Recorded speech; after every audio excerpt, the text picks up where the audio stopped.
नको दे, डोकं दुखतंय. उन्हात नको करू.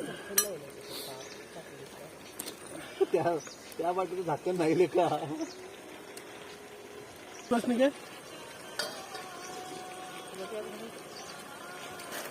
या ठिकाणी वरून मीठ घातलेलं आहे.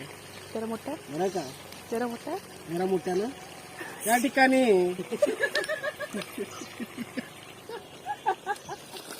जमलेले सर्व भगिनी न म्हणत. त्याचा बाबा तुला का म्हैसूचा बाबा. हा म्हैसूचा.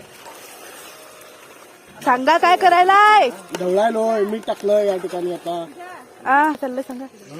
नंतर त्या ठिकाणी गरम पाणी करायला ठेवलेलं आहे. याच्यात थोडस टाकायचं पाणी आणि थोडं शिजायला द्यायचं. आणि नंतर मग झालं. मग त्याच्यानंतर मग येळून काढायचं.